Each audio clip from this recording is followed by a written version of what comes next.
그래서 7월 인상 이후에는 어떻게 될 것 같냐면 9월 달에 금리 동결을 하면서 데이터를 또 보고 11월까지 지켜보다가 9월 달에는 금리 동결을 하면서 11월까지 지켜보다가 추가 금리 인상을 할지 안 할지를 결정할 것 같거든요. 그래서 저는 두 번 금리 인상에 대해서 금리를 할 것 같다라는 가능성이 좀 높다라는 얘기를 드리고 싶어요. 왜냐하면 7월 달에 FOMC 발표를 했잖아요. 그러면 9월 달에 FOMC 발표가 있거든요. 그래서 8월 달에는 FOMC가 없기 때문에 7월 달에 0.25를 올리더라도 0.125씩 인상을 하는 거기 때문에, 그래서 이 속도에 대한 레벨을 8월 달에 FOMC가 없더라도 0.125%씩 두 번씩 나눠서 금리를 인상을 한 거거든요. 그래서 속도는 느리더라도 금리 인상에 대한 레벨은 변하지 않았다라는 얘기를 좀 정리를 해드리고, 그래서 6월 달에 결코 금리 동결이 아니었다라는 의미였고, 9월 달에 아마 그렇게 또다시 금리가 동결이 될 것이라고 보고 있고, 조금 마지막 피날레장이 좀 남았다라고 생각을 합니다. 안녕하세요. 코인지본부의 마커스입니다. 현재 7월 FOMC 이후에 전망에 대해서 말씀을 좀 드리도록 하겠습니다. 일단 여러분들이 차트 분석보다 제일 중요한 게 미래 분석이거든요. 차트로 모든 걸 예상한다라는 거는 한계가 있어요. 그래서 만약 61선을 지지를 해준다면 지금 현재 이 차트에서 이제 그 추세가 살아있는 거고, 깨지면 그 추세가 죽는 건데, 지지한다라는 가능성이 보이면 상승 쪽 가능성이 크다라는 게 어찌 보면 차트 분석인데, 하지만 지지할지 이탈을 할지에 대해서는 차트 분석에서는 한계가 있거든요. 그래서 미래 분석이 제일 중요하거든요. 차트 분석 플러스 미래 분석에 대한 합이 맞춰졌을 때 저는 포지션에 들어가거든요. 그 이유는 간략하게 그냥 미래에 우리가 전기차가 더 많아질 거다라는 걸 여러분들 다 알고 있잖아요. 그래서 시간이 걸리겠지만은 뭐 테슬라나 2차 전지 관련돼서는 오를 거다라는 미래 분석이라는 게 있잖아요. 그래서 이런 것처럼 현재 비트코인이 여기서 더 오를 만한 미래에 대한 상승 재료의 소스가 있는지가 제일 중요하거든요. 그래서 그럼 현재 896일선, 이쪽 라인 896일선 35K를 뚫을 가능성이 있냐라는 거는 차트 분석에서는 있다라고 나오거든요. 그래서 그 이유에 대해서는 매번 말씀을 드려서 생략을 하고, 그럼 여기서 더 신뢰도를 높이기 위해서 미래 분석을 오늘 해드릴 텐데, 미래 분석이라는 거는 쉽게 말해 매크로 분석이거든요. 그래서 거시경제를 뜻하죠. 오늘은 미래 분석을 통해 비트코인이 오를 만한 재료가 있는지 없는지에 대해서 말씀을 좀 드리려고 합니다. 그래서 일단 첫 번째로는 연준은 두 차례 정도 금리 인상을 필요하다라고 말하고 있거든요. 그런데 시장에서는 한 번 정도 올리면 끝일 거야 이렇게 예상을 하고 있거든요. 그래서 이제 작년 초부터 계속해서 나온 얘기인데, 작년 초만 하더라도 금리가 2% 넘었을 때 여기가 금리 인상이 끝일 거야 라고 얘기를 하고, 그 다음에 3% 넘었을 때 연준에서 점도표를 찍었을 때 고점이다 라고 말했으니까 여기가 끝이다 라고 얘기를 하면서 계속 상승 반등 주면서 여기가 바닥일 것이다 하면서 FTX 사태가 터지면서 그렇게 돼버렸죠. 그러다 보니까 현재 금리가 이제 미국 기준금리가 5%를 넘게 지금 오르고 있는 상황이죠. 그래서 시장에서 아직까지 피벗에 대한 기대가 남아 있으니 연준에서는 어떤 메시지를 던져줄지 7월 FOMC에서 제일 중요한 포인트였는데, 제가 이전 영상에서 라이브라는 얘기가 파월에서 나올 거라고 했죠. 실시간 데이터를 보고 판단하겠다라고 실제로 그렇게 얘기가 나왔습니다. 그래서 일단 결론만 얘기 드리자면 9월 달에는 미국의 기준금리가, 저는 금리가 동결이 될 거다라는 입장이고 그런 시나리오를 가지고 있습니다. 그 이유에 대해서는, 왜냐하면 6월 달 FOMC 때 여러분들 금리 동결을 했잖아요. 그래서 파월 의장이 그때 당시 이건 속도와 레벨의 문제인데 속도에 집중하는 거지 레벨은 변한 게 없다 라고 얘기를 했습니다. 그래서 인상을 안 하는 게 아니고 0.25%를 인상을 할 건데, 이번에는 쉬어가면서 인상을 하면서 0.125씩 인상하는 게 아니니 이제 라고 말하거든요. 그래서 애매한 비율을 던져주게 되는 이유는 그동안 인상의 속도가 빨랐으니까. 애초에 연준은 인플레이션이 일시적일 것이다 라고 얘기했지만은 일시적이지 않아 가지고 뭐 빅스텝을 0.75%씩 몇 번 차례 올렸죠, 급격하게. 그래서 지금은 그동안의 인상의 속도가 빨랐으니까 이제는 인상이 어떻게 영향을 주는지 조금만 보고 가자라는 의도거든요. 그래서 여기서 아셔야 되는 거는, 제가 옛날 영상에서 말했다시피 미국의 기준금리의 시차 효과는, 금리에 대한 효과는 딱 1년이 지나고 난 다음에 그 효과가 나올 것이다 라고 했거든요.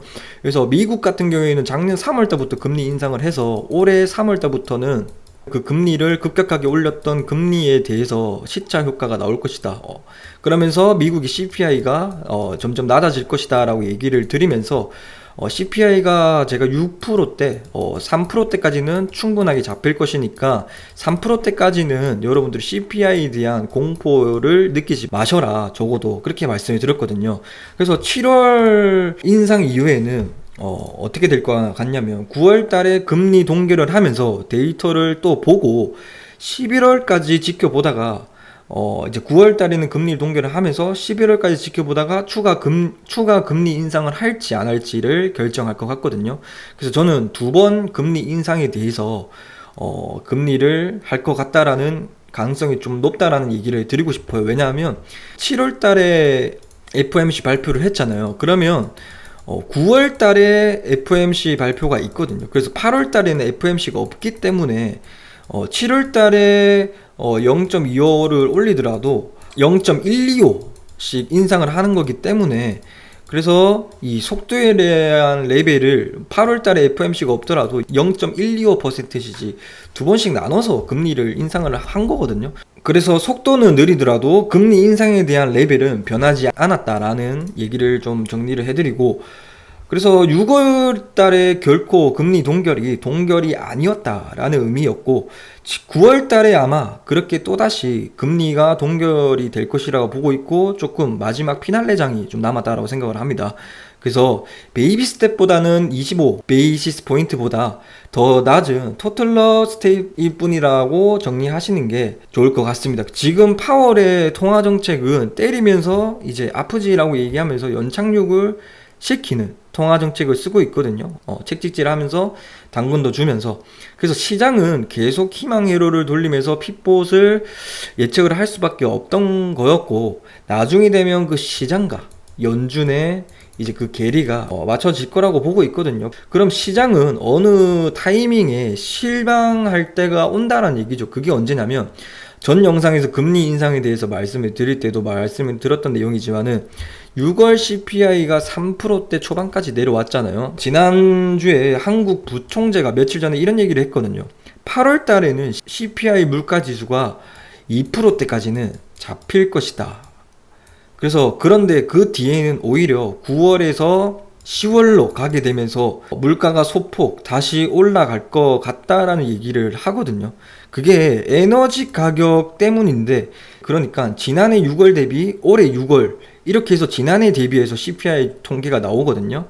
과거에 지난 6월 에너지 물가는, 작년에는 6월 달에 에너지 물가가 140불이었는데 올해는 이제 6월달 에너지 물가가 70불이었거든요. 그래서 국제 유가가 반토막이 났던 거죠. 그래서 CPI가 많이 낮아진 이유가 가장 고점과 가장 저점을 연결한 게 작년 6월과 올해 6월이거든요. 그래서 에너지 가격이 크게 하락을 해서 미국의 CPI 지수가 그만큼 잡힌 거고, 근데 그 뒤로 넘어와서는 7월, 8월만 되더라도 국제 유가가 100달러 밑으로 내려오거든요. 그래서 지금 만약 떨어지지 않고 지금 현재 WTI가 70달러에서, 아마 제가 확인을 안 해봤는데 70달러에서 머물고 있거든요. 머물고 지금 현재 계속 여기 가격에서 머물고 있다면 에너지 가격에서 떨어져 내려오는 효과가 나중에 시간이 흐르면서 현저히 줄어들겠다라는 얘기죠. 그 의미가 무슨 말이냐면, 또다시 CPI 지수는 물가가 다시 고개를 살짝 드는 듯한 모습을 보여주면서 시장은 9월 이후에 조금 공포를 느끼면서 9월 이후에 CPI 지수도 머리를 살짝 들 거라고 보입니다.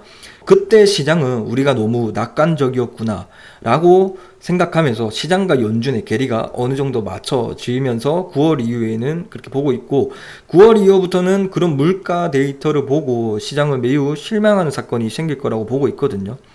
그래서 8월달, 9월달까지는 CPI가 내려오고 그 이후에는 10월 이후에는 오히려 CPI가 정체에 빠지지 않을까 보고 있습니다.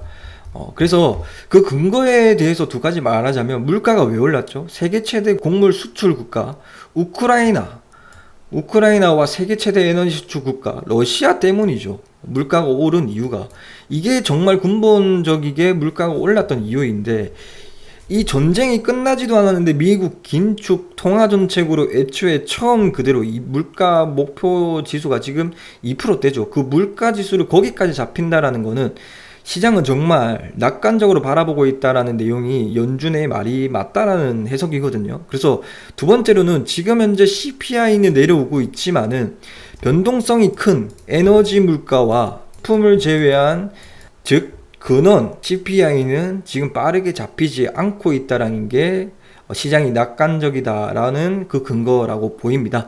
그래서 우리에게 제일 중요한 거는 CPI가 6%대에서 3%대에서 2%대까지 여기서 2%대까지 꼬리를 말아 올린다면 2%대가 오더라도 2%대에서 말아 올린다면 여기에서는 3%대나 2%대에서 시장은 꼬리를 말아 올리면서 CPI가 물가지수가 지금까지는 9%에서 지금 3%대까지 내려오면서 시장은 낙관적으로 바라보고 있지만은 3%대나 2%대에서 꼬리를 말아 올린다면 여기에서는 시장은 아주 민감하게 반응을 할 거거든요. 이걸 좀 조심을 해야 돼요.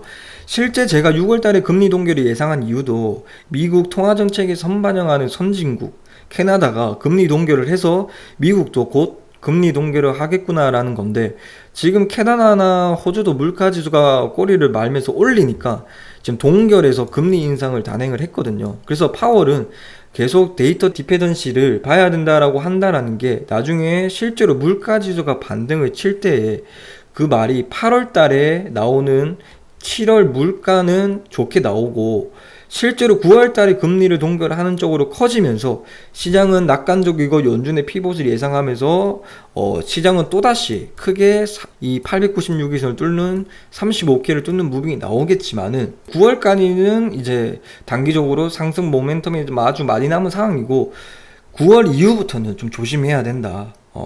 이거는 모든 세력들이 아는 데이터나 분명하게 뭐 다 알 텐데 다른 세력들이나 뭐 전문가분들은 다 아는 데이터거든요. 그래서 분명하게 내일이면 이제 8월 달인데 이제 8월 달에 그 움직임을 좀 동결에 대한 움직임을 좀 상승을 보여줄 거고 그래서 거기에서 알트들의 움직임이 곧 큰 상승이 나올 것이라고 보이거든요. 그래서 도미넌스도 지금 현재 60일선 이탈이 되고 111선이 깨지면 알트들이 본격적인 상승을 한다는 얘기잖아요. 그러면 60일선이 오려면 일단 60일선 깨져야 되는데 60일선 깨졌죠. 그래서 도미넌스가 지금 현재 61선 추세선이 무너지고 111선이 깨지면 제가 알트들의 도미넌스가 반란이 일을 것이고 대규모 알트 코인이 불장이 나올 거라고 얘기를 들었죠. 그 증거는 메이저 코인들의 세력들만이 뚫을 수 있는 장기 이평선을 터치 또는 돌파의 모습은 매집봉이 나왔거든요. 그래서 한번 보자면 뭐 대표적으로 비트코인 캐시 이런 것들이 매집봉 448일선을 뚫는 건 세력들만이 뚫을 수 있는 영역이거든요. 이렇게 하락을 하면서 448일선 뚫은 적이 한 번도 없죠. 1년선도. 근데 여기서 1년선을 뚫고 올리고 난 다음에 매집을 한번 주고 개미들 한번 터고 448일선 2년선을 뚫어버리죠. 2년 동안 홀드하고 있는 개미들을 누군가가 살려줬다는 얘기는 개미들이 살린다라는 얘기는 옳지 않고 이게 세력들만이 할 수 있는 영역이거든요. 그래서 이런 매집봉들이 나오고 있다라는 얘기는 9월 달에 금리 동결을 예상을 하면서 세력들은 미리 매집을 했다라는 근거이고 증거입니다. 그래서 9월까지는 장이 좋다 하지만은 10월, 11월이 되면 시장이 충격을 받는 시기가 꼭 올 거라고 보입니다. 그래서 지금 현재 비트는 여기서 더 상승을 할 거다. 즉 31K를 돌파를 할 거고 31K에서 두 번이나 이렇게 저항을 맞고 떨어지면서 이렇게 비볐던 이유는 저항이었던 라인을 뚫어주면 지지 라인이 되거든요. 그래서 나중에 35K를 뚫고 난 다음에 40K까지 상승을 하고 난 다음에 시장이 10월 이후에는 우리가 너무 낙관적이었다라는 생각을 하면서 실망을 하면서 하락을 할 텐데, 실망을 하면서 하락이 지금은 저항 레벨이 나중에 되면 여기가 지지 라인이 될 것이다 라는 의미입니다. 그 이유에 대해서도 얘기를 드리자면, 원래는 여기가 25.2K 부분이 저항이었죠. 25.2K에서 저항을 크게 맞고, 제가 여기서 지지를 해준다면 이제 알트들이 상승이 나올 것이라고 했죠. 그런데 여기서 저항을 맞고 떨어지죠. 25.2K에서 19.8K까지 떨어지거든요. 그래서 25.2K를 여기서 두 번이나 저항을 맞았던 레벨이 뚫으니까, 여기서 대표적이게 마스크 네트워크도 3,000원에서 일주일 만에 9,500원까지 상승을 하면서 알트코인들도 많이 상승했고, 다른 알트코인들 뭐 평균적으로 100% 이상으로 다 올랐죠.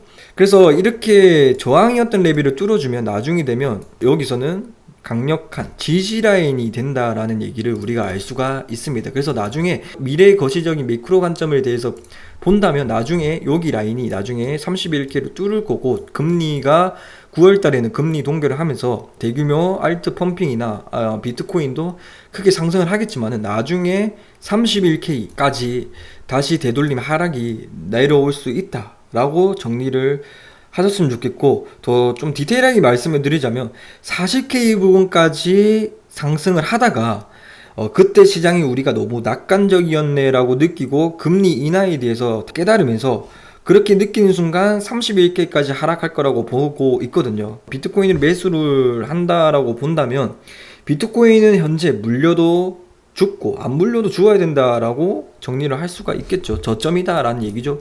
왜냐하면 4년 전에 샀던 애들보다 가격이 지금 현재 싸는 구간이고, 나중에 지금 현재 세력들은 금리 동결을 9월 달에 미리 예상을 하고 있을 겁니다. 이거는 개미들이 잘 모르는 내용이거든요. 그래서 이런 것들을 우리가 알려면 매크로 관점, 미래 분석이 필요하다라는 얘기고, 거기에 대한 이제 차트 분석에 대해서 신뢰도를 조금 더 높이는 경향으로 포지션을 하셨으면 좋겠고, 오늘 영상은 차트 분석보다는 미래에 대한 방향에 대해서 먼저 알아야, 비트코인이 가는 길목을 알아야, 미래에 악재가 있으면 비트코인이 여기를 뚫지 못하고 내려올 것이라는 방향이고, 비트코인이 지금 단기적으로 여기 35개를 뚫을 수 있는 근거가 있는지 아니면 뚫지 못하는 근거가 있는지, 그 두 개를 놓고 오늘을 비교를 해봤을 때 미래 매크로 관점에 봤을 때 뚫을 가능성이 높다라는 오늘 매크로 관점에 대해서 정리를 한번 해보았습니다. 그리고 마지막으로 OKX 거래소에서 좋은 제안이 들어와서 혹시나 선물 거래를 이용하시는데 제대로 혜택을 못 받고 계신 분들이 있을까봐 코인진 단독 이벤트로 입금액에 대비해서 계좌로 페이백 이벤트를 실시하고 있거든요. 딱 한 달만 진행될 것 같고, 호응이 좋다면 2달 정도 진행을 할 것 같은데, $1,000 입금하시는 분들에게는 증저금이 아니고 여러분들 계좌로 5만원이나, $3,000 입금하시는 분들에게는 10만원, $5,000 넣으신 분들에게는 15만원 입금액 페이백 이벤트를 실시하고 있거든요. 그래서 수수료 할인까지도 영구적으로 받으실 수가 있고, 제 OKX 코드를 이용하시는 분들 한정으로 실시간 비트코인 단기적인 추세와 그리고 매매 포지션 공유를 리딩을 해드리고 있거든요. 그래서 따로 본방 외에 OKX 거래소 쓰시는 분들 한정으로 하루마다 제가 포지션을 공유를 하면서 이렇게 수익을 내드리고 있거든요. 이런 식으로 이렇게 하루하루마다 수익을 내고 있고, 실제로 여기서 보시면 정말 여러 리딩방을 다녀봤지만은 이렇게 신중한 타점 주는 곳이 없는데 하면서, 뭐 다른 곳은 그냥 레퍼럴 수수료 받으려고 고배로 하루에 몇십 번씩 진입시키고 이러면서 여러분들 뭐 이렇게 뭐 편안하고 하면서 뭐 인정하시고 이렇게 하고 소소하게 하고 있거든요. 그래서 페이백 이벤트를 하면서 그냥 이렇게 좀 실시간 관점에 대해서 조금 헷갈릴 때 있잖아요. 그럴 때 간전도 하면서 본인이 조금 매매 기준이 안 설 때 참고도 할 수 있으니까. 그리고 29,400불에 500불에 얘기를 해서 이게 딱 숏을 얘기를 들었는데, 뭐 타점 예술입니다 이렇게 하면서 조금 요즘 수익을 한 일주일째 잘 내고 있거든요. 그래서 다 익절을 하고 수익을 다 내셨거든요. 네.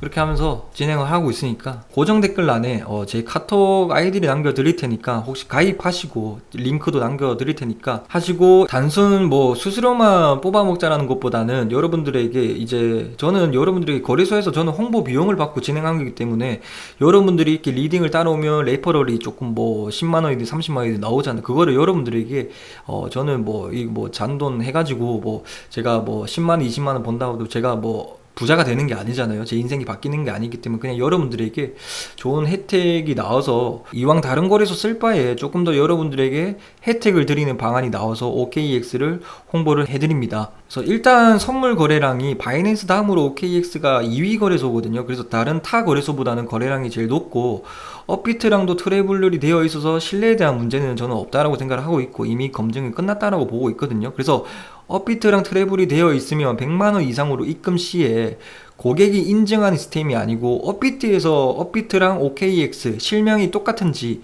확인을 해서 해주기 때문에 따로 트래블룰에 대해서 여러분들이 인증 절차에 대한 번거로움이 아예 없기 때문에 최소화 시켰으니까 관심 있으신 분들은 고정 댓글란을 확인해 주시면 감사하도록 하겠습니다. 예, 그래서 오늘 여러 가지로 매크로 관점에 대해서 여러분들에게 설명을 드렸고 이렇게 OKX도 좋은 제안이 들어와서 여러분들에게 좋은 혜택을 드리고자 드렸고 조금 외람된 얘기지만 구독자 500명일 때 비트겟을 사용하고 있을 때 비트겟도 이렇게 이용을 하고 500명일 때 제가 총 상금 대위로 500만원을 걸고 진행을 한 3, 4개월 동안 진행을 했거든요. 거의 2천만원씩 쓰면서. 그래서 그때가 이렇게 어려운 장에서 여러분들 좀 힘내시라고 1등에게는 뭐 200만원, 뭐 100만원 이런 식으로 제가 3등까지 총 상금 500만원을 뿌렸거든요. 그래서 혹시나 그렇게 오해하신 분들이 있을까봐 그런 조금 외람된 얘기를 좀 남기면서 혹시나 조금 더 혜택을 좀 받고 싶으신 분들 있으시면 다른 거래소 쓸 바에는 저는 좋다라고 보고 있거든요. 그래서 페이비 이벤트랑 저 간점 공유랑 뭐 무료 리딩을 해드리고 있으니까 관심 있으신 분들은